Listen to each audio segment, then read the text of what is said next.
Good morning. How consistent and persistent are you in your relationships with others and your business dealings? How consistent and persistent are you? Because those two qualities, those two skills that anyone can develop, they're soft skills, they're not hard skills. You're not going to learn them in school. You got to learn them from other people around you. There are some people who seem to magically form them, but generally speaking, we've got to mentor somebody else that we've looked at and gone, hey, that's what I want. What can I do about this? Okay. Some people who have motivation automatically start learning these skills, but consistency and persistence are two skills you absolutely need in relationships and business if you want to be profitable, if you want to be successful in these areas of life. I'm going to give you an example, and the best example is with marketing. Most people with marketing give up within a few weeks, a few months of trying something out. The best marketing campaigns, the most value that marketing can bring is consistency and persistence. It's teaching people over a period of time how to think. It's influencing people, over a period of time. This is so important. The time. Most people give up within 6 months of anything that they're doing. Whether it's creating a habit, whether it's working towards a relationship or solving a problem in a business or working on towards marketing. If you give up within 6 months, you have no consistency or persistence. Now, I'm not saying you can see where something is going and it has no value and you change tracks. That's a good thing to do, okay? I'm talking about if you know something is good to do, if you know it will be profitable and you see other people doing it, well, be consistent and persistent in that. I'm going to use an example, and this is a really controversial example because it's about a brand of cigarettes. Having said that, I have never smoked a cigarette in my life.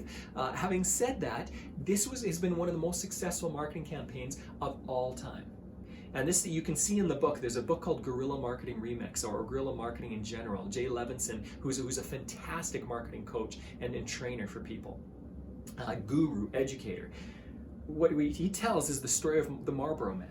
And he talks about how Marlboro, and this was probably in like the 50s or 60s or something like that. At the time, it was very low on the scale of people who smoked cigarettes. It didn't have a large market share.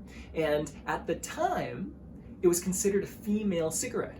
Well, Marlboro wanted to change this. They wanted to rise up the scale, they wanted to rise up the ranks, they wanted to take a larger market share, and they wanted to make it a male and female brand. So this is what they did. They created the Marlboro Man. And this was a completely fictitious cowboy in a cowboy setting who smoked cigarettes. Okay? He was the ultimate cowboy in some ways. That's how he was presented. Now, I think it was after 6 months or a year, they looked at their market and almost nothing had changed in their market yet. 6 months or a year, almost nothing had changed. Instead of discarding the marketing campaign, they doubled down on it because they knew it was the right marketing campaign. They'd done their research. They knew what they needed to do. Now, I mean, I'm 42 as of this view, and 41, I guess. But legitimately, now if you're in your 40s or 50s or 60s, everyone knows who the Marlboro Man is. Every single person, whether you've smoked or not, it's become so successful, and it's made it one of the top 2 brands in cigarettes for the last like 30 or 40 years, maybe even 50 years. It's been an incredible campaign. It's been incredibly successful.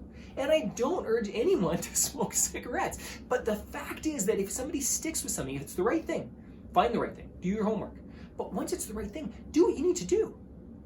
If you know you need to exercise, if you know you need to eat better, if you know you need to sleep better, if you know you need to market better, if you know you need to practice skills in sales or marketing, if you know you need to grow in your relationships or have certain communication with people, then do it. That's the key. Do it for 6 months, a year, 2 years, 5 years, 10 years, as long as it takes to get the results you want. Those people are going to be very successful. And I want you to be one of those people. Today, all I want you to do for this morning is ask yourself, what is something that I know will bring value to me, my business, my relationships? What do I want? What are my goals? What do I know will bring value that I'm not currently doing or that I need to be more consistent with? Maybe it's even getting up in the morning at a consistent time, whatever it is. And commit to do it for the next year, for the next 18 months, for the next 2 years, not for the next week. Commit to do it long term, and then do whatever you need to do to put the structures in place, the systems in place to get that done on a consistent basis. You are going to be blown away by the results. Come connect with me after a year or two. If you've tried this consistently for a year or two and you do not see phenomenal results from this, and you do not fall in love with what I just told you, please let me know, and I'm willing to sit down and give you some free coaching and help you in whatever way I can, because I know that it's not going to happen, okay? I know instead you're going to come back in a year or two and go, Mark, that was phenomenal. Please help me in other ways. I'm going to pay for your services. Because this is a concept that it is well known. Practice consistency. Ask yourself, what do I need to be persistent in? Commit to it for a long time and put the systems in place so that you get it done, whatever it takes. Accountability, paying for something with time, energy, money, whatever it is. Do what you need to do to get the results you want. And enjoy your day.